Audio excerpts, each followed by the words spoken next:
কার্যক্রম ঘটিয়ে ডেমোনেজ ঘটিয়ে আমাদেরকে বিতর্কিত করে আমাদের লড়াইকে প্রশ্নবিদ্ধ করার সুযোগ করে দেয়। আমরা স্পষ্টভাবে বলতে চাই, আমরা চিহ্নিত করছি যারা আজকের এই উস্কানির সাথে জড়িত, যারা উস্কানি দিয়ে হাদি ভাইয়ের শাহাদাতের পর তার জন্য ইনসাফের দাবিতে আমাদের যে আন্দোলন, এই আন্দোলনকে ভিন্ন খাতে প্রবাহিত করার চেষ্টা করেছে, তাদেরকে আমরা চিহ্নিত করব এবং গণশত্রু হিসেবে ঘোষণা করব। বন্ধুগণ, যখনই কোনো একটা ঘটনা ঘটে এদেশে বিভিন্ন দেশের চোরেরা, বিভিন্ন এজেন্সির স্বার্থান্বেষী গোষ্ঠী সক্রিয় হয়ে পড়ে। ঘর পড়ার মধ্যে আলু করে দেওয়ার মতো তারা বিভিন্ন প্রতিষ্ঠানে, বিভিন্ন ধর্মীয় প্রতিষ্ঠানে হামলা করে বেড়ায়। তাই এদেশে গণতান্ত্রিক লড়াইকে, জাস্টিসের জন্য লড়াইকে প্রশ্নবিদ্ধ করতে সবার আগে ঝাঁপিয়ে পড়ে। আমাদের হাদি ভাইয়ের শাহাদাতের খবর পাওয়া 1 ঘন্টার মধ্যে কিভাবে ওনার নামে হিসাব ছাপিয়ে একটি গোষ্ঠী হামলা করতে চলে গেল, এটা অত্যন্ত সন্দেহজনক।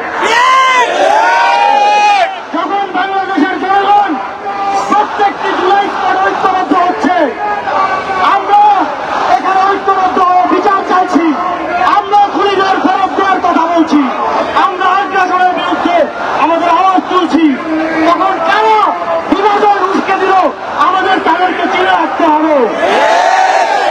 আর কখনো তাদের উস্কানিতে তা দিয়ে ভুল পথে পরিচালিত হওয়া যাবে না।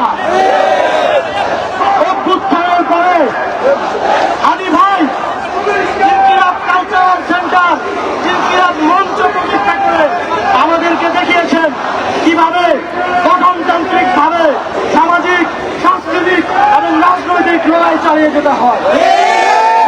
কিভাবে একজন ব্যক্তি প্রাতিষ্ঠানিক ভাবে দাঁড়ালে সেটা লক্ষ মানুষের চেয়েও শক্তিশালী হয়।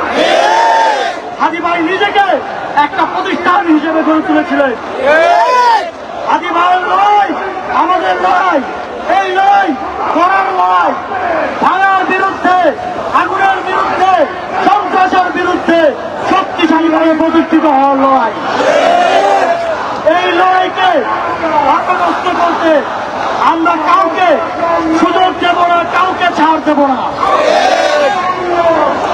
আমরা সরকারের প্রতি এবং আইন শৃঙ্খলা বাহিনীর প্রতি আহ্বান জানাতে চাই, আপনারা খুঁজে বের করুন আজকের এই ঘটনার পেছনে নেপথ্যে কারা হয়েছে। আপনারা খুঁজে বের করুন তাদের উস্কানিতে, তাদের ভিন্ন ষড়যন্ত্রে আজকে সাংবাদিকদের জীবন শঙ্কার মুখে পড়েছে। আপনারা তাদেরকে আইনের আওতায় নিয়ে আসুন।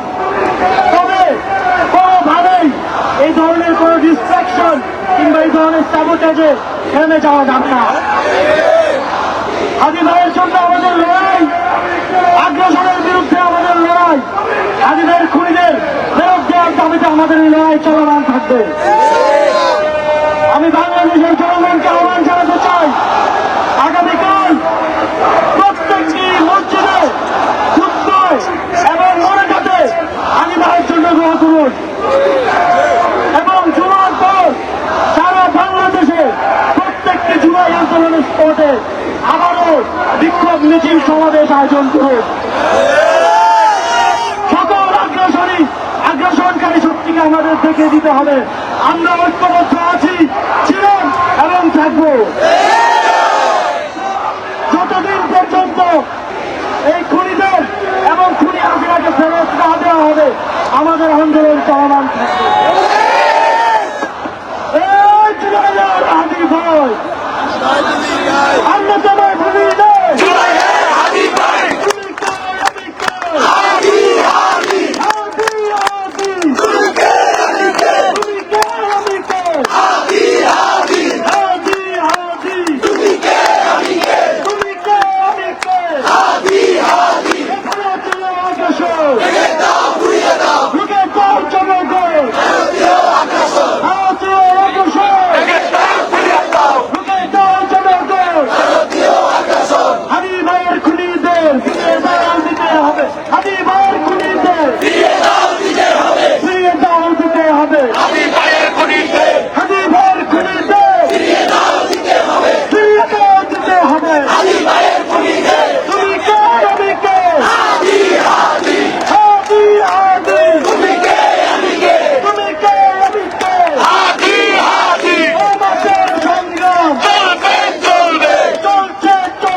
আমরা একটু বসে যাই, আমরা স্লোগানের সাথে হাদি ভাই আমাদের চেয়েছিলেন আমরা সেই আজাদি,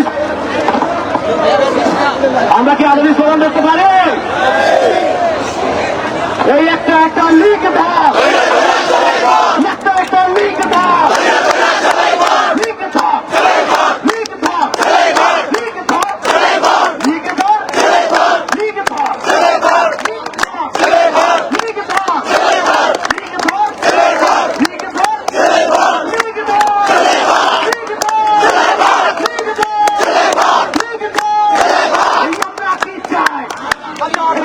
কি চাই?